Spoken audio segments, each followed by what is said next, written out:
Hey, what's up guys? This is Coach Tardif.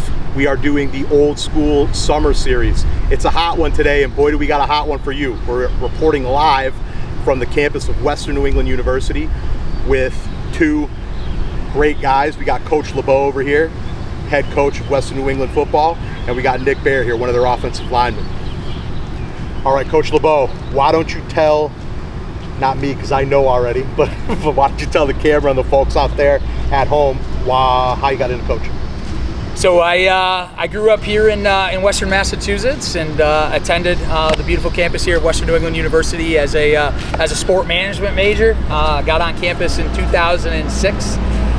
Knew I wanted to be involved in sports. That's why I chose this school and chose that major. And wanted to play college football. It was really important to me at the time, and had a great experience here as a student athlete.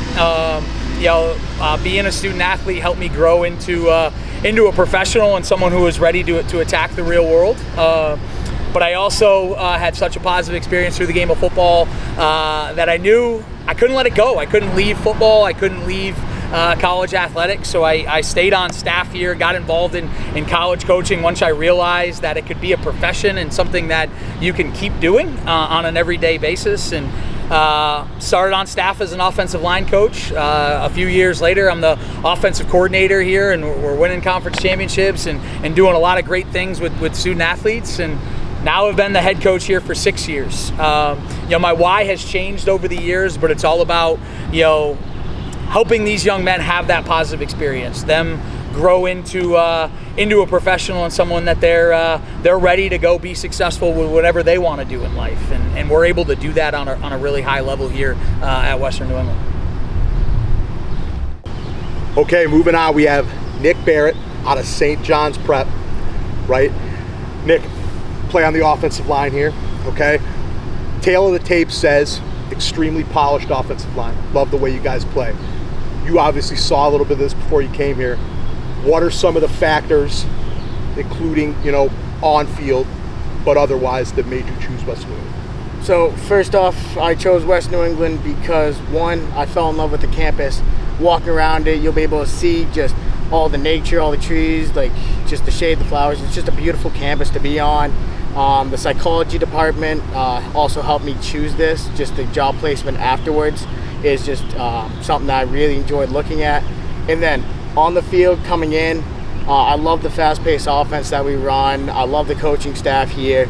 And then just seeing the brotherhood coming onto campus 2 times, seeing the connections between teammates and coaches is just something that I really loved and something that reminded me of high school. All right, fellas, what do you say? Let's go take a look around campus. Let's do it. All right, Nicky, it's obviously a hot one here. I see you got your jug. Yeah. Catching some shade. So, coming from the prep, obviously a very coached up offensive line unit. It's day 0 of camp. You've just shown up here. You're throwing it to your first college O-line indie period, right? What hit you as the immediate changes between high school and college offensive line? I think the biggest immediate thing that hit me was just the speed of the drills and the speed of the practices. Yep. Like, come from high school, being like that senior, getting college recruitments, you're already at like the top of the chain. Like, you know what's going on, you know the structure of your practices, and then coming here, it's like you're starting all over again. It's like you're a freshman in high school again. Like, you're just trying to get the lay of the land. You're trying to figure out what's going on, trying to just get a bearing of like how camp is and like what the drills are like. So that's probably the biggest adjustment. But having like those seniors and 5th years come back, just helping you out throughout it all, is the biggest adjustment that most freshmen have. That's awesome. So, staying on that for a second, right? Was there a moment early on in your career here as an offensive lineman, whether it be, a rep of team or rep of Indy, where you did something right and it clicked and you were just like, okay, now we're here and we're cooking? Yeah, I think one of the biggest things was actually during communicate period, just already having all my calls ready, like knowing what's going on with the playbook pretty fast. That kind of clicked instantly, where it's like, okay, like I belong here, I know what I'm doing here, like I get it now. That's awesome. Food over here looks pretty good. Let's check this out. Yeah, important part.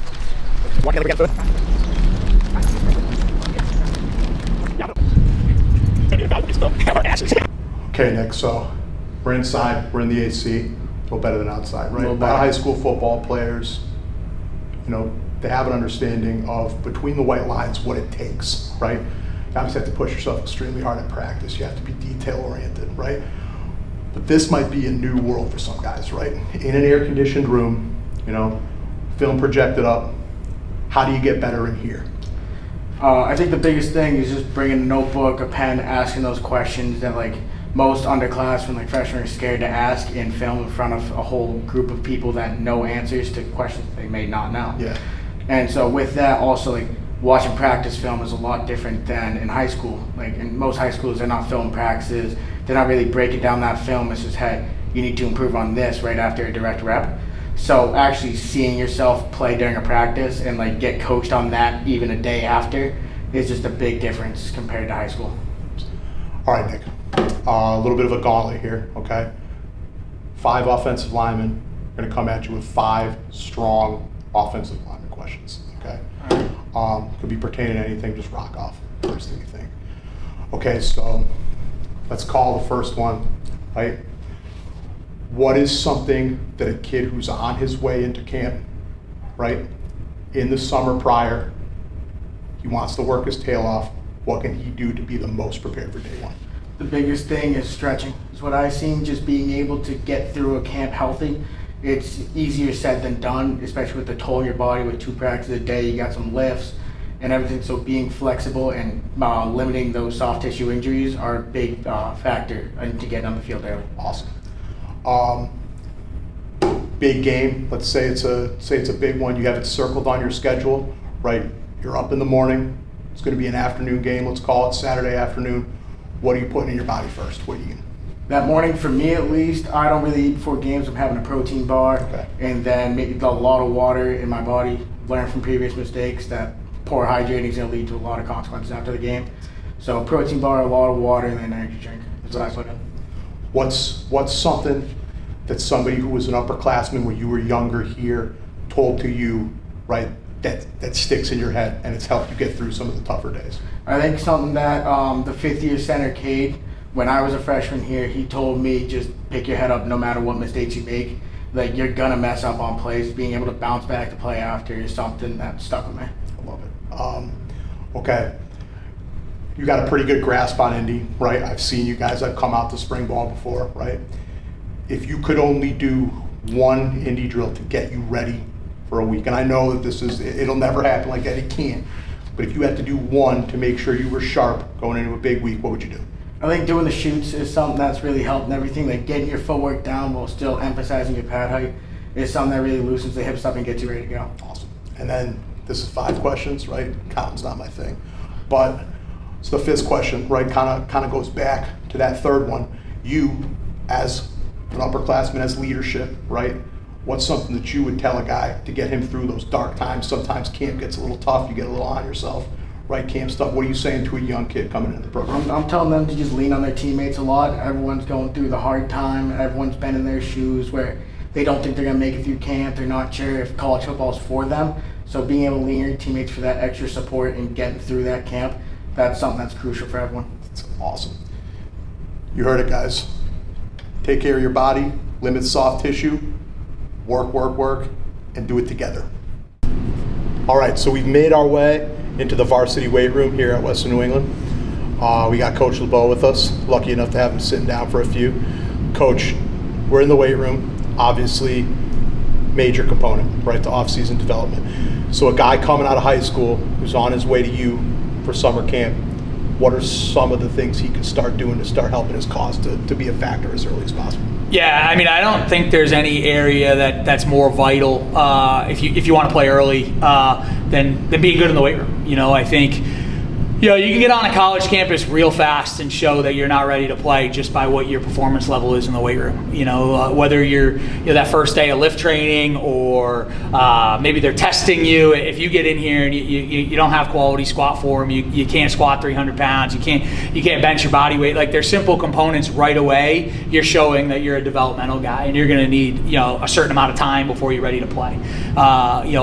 Playing in the trenches, O-line, D-line, like there's a big physical component where you need to be ready to be able to, for your body to be able to perform to that level. So I think there's nothing more important than squatting and flexibility, mobility, all of those to have proper body weight control in the weight room. To be ready to play. If you want to play as a freshman, if you want to show that you can compete, that component's going to have to be there. Don't get me wrong, there's still a ton of developmental pieces to it to really get to the level where you want to go as an all-conference offensive lineman or a serious program contributor. But if you want to be in the mix or in the conversation, there has to be some weight room components to it. And if you're not sure what that is, ask those questions. Ask the strength coaches, like, what are you expecting? What are there some weight measurements? Are there, whether it's body weight in relation to what you can lift? Like, there's got to be some questions. And getting into a weight room and talking to a strength coach is really important if you want to play early. Got to build the armor. Okay, so building on that, right? Huge component in here. To be augmented, in our world, right? We love to get on grass and get on turf, and do some skill drills. If there is a skill or not even a specific skill pertaining to scheme, just a way that somebody moves and a skill that could manifest that for somebody, what's one thing that we can do on the grass, right? You got a swatch of turf, you're in your backyard, whatever you have, what's something you can do to get yourself ready for week 1 here?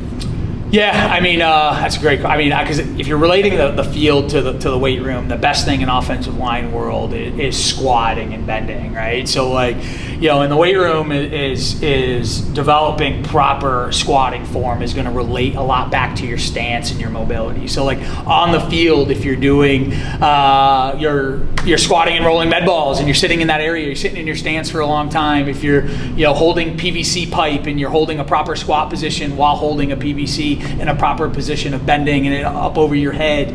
There's a lot of ways you can put your body in those positions on the field. And believe it or not, just proper training in your stance is going to be really important. I don't know how many guys that I've seen that just don't spend enough time in the summer training in a stance, whether that's 2-point, whether that's 3-point.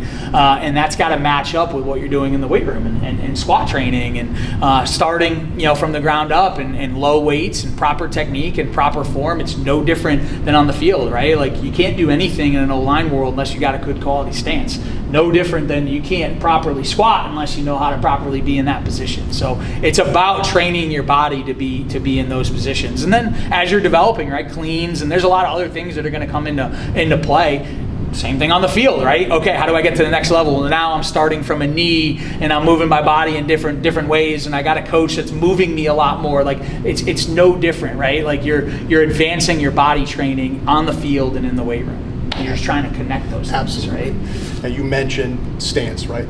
Part of being a details guy, right? We like guys who stress the details on the offensive line. It's important, I think. So in that world, what would you say from an individual work perspective is a drill that you think is undercoached, or a skill set that you think is undercoached? You're not seeing it enough in Indy when you're looking at other people's Indy, or maybe you're kind of kicking yourself for not putting into yours as much as you wanted to. Yeah.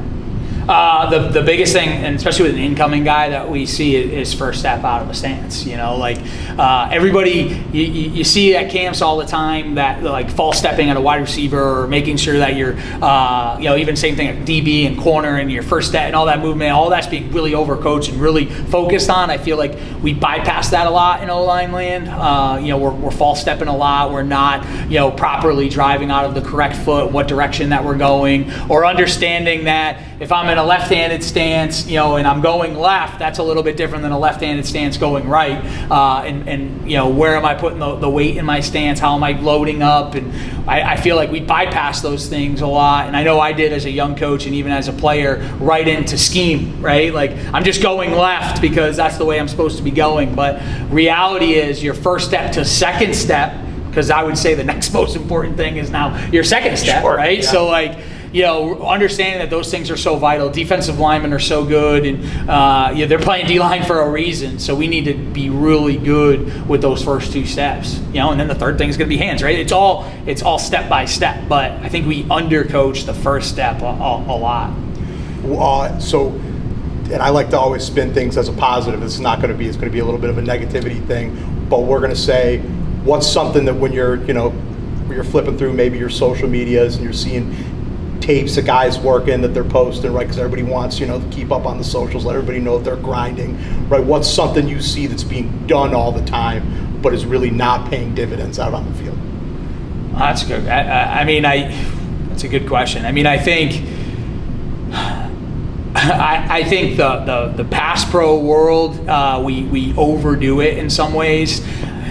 It depends what your scheme is. I think about some high school guys come right off the top of my head, and they're spending all this time in all this pass pro development, but their high school teams are not really doing any of that, and I don't know if that's really helping them in their high school team. And I think one of the things that's most important is for your overall, there's development and playing in college and all this, but what are you doing for your high school team? How are you a great teammate? How are you helping them win ball games? And if you're doing 75% of your training is kick slides when you don't even do that in high school, I don't know if there's a great connection there. And even for us, I find myself it's so hard to be good at pass pro, I get it, but you spend so much time on that, and then you pass, you think about how many times in the game you're really doing that technique. You've got to find a way that the reps and the time that you're spending actually fits what you're doing on the field. I think that's the best advice. And I think in the world of, and I coached quarterbacks for a long time, and we fall into that even in the quarterback world. And you're just always trying to find drills and keep things fresh, right? I think we all are as offensive line coaches, but sometimes we completely bypass what we're actually doing the majority of the time. Absolutely. I think so. The final one, right? We're just gonna kind of go back to something that Nick and I talked about in the meeting room, right? Somebody's in your office, it's one of your players, for intensive purposes, an offensive lineman, right? Been working hard, kind of trying to carve his niche out here at Western New England, right? But he's having a rough go of it in camp. He's sitting in front of you. He's a little beat down by the process. What are you saying to him to pick him back up and have him get better the next day? The biggest thing that we try to do here, whether you're an incoming guy or you're a returner, because I think a lot of times we get thought into that world that has to be someone who's their first camp, right? But that's not true. It could be your second, your third. Now you've had multiple years where you're working really hard and you're not seeing the results, right? It's got to be about process, right? So we spend a lot of time really getting guys understanding and buying into a process. But the only way you can really be bought into a process, especially within an organization, right, or a team, is if people care about you, right? And they know you, they care about you, they want what's best for you. It ain't always, and that doesn't mean we all want you to be, you're always going to have all the success and you're going to reach all your individual football goals. No, it's not always going to have the exact results that you want, but we care about you, the human being. So the answer is very similar to what Nick is going to talk about. We got to get guys to understand that we care about them and that we're all here for each other. And the only way you get things done in the sport is collectively as a group, right? And as a head coach, I try to make myself a little bit different that way, where I'm going to make sure I spend a lot of individual time with every single person. It has to be an individual connection and a place, my office I'm talking about, because that was your question, right? My office needs to be a place where guys are really comfortable and they can tell me. You got to be vulnerable. I want guys to be able to tell me that they're struggling, because I think the only way you can coach guys hard is if they know they care about you. So you might be sitting with me telling me you're having a hard time and things aren't going well, and I'm going to pump you up and make sure you understand what we're here for, but then I'm still going to coach you hard the next day. But there's a different understanding, and maybe I'll come at a different angle, because everybody's a little bit different and you can't coach every single guy the same. And I think that's the beauty of the best O-line coaches specifically, is you're going to have to coach and connect with everybody a little bit differently. And you got a lot of guys in the room. We got over 20 offensive linemen here, and 120 football players on the team. So you got to spend time with people. I think that's the best advice. I love it. Coach LeBeau, thank you. Coach Tardif. Yeah. I think this might be the beginning of a beautiful friendship. So, Coach, you're a student athlete, offensive lineman, let's hope, right? Or anybody. You want to come play at Western New England in the fall. or in subsequent years? What's the first step you can do to get a hold of you and to get on campus? Yeah, there's multiple ways. I think X is a great way right now for in the football world for recruiting. You can follow me, DM me at Coach_LeBeau. My email, cell is everything is on the website. I put my cell right on the website. Text me, call me. I'm very accessible. We're doing we do visits all the time, all throughout the year. Email, whatever. I mean, just reach out, show that you're interested. We'll watch your film. We'll talk to you. We'll get you on campus in a couple different ways, and talk you through the recruiting process. That's awesome, guys. It's a nice place. Please hit Coach LeBeau up. Play at the next level, right? Okay.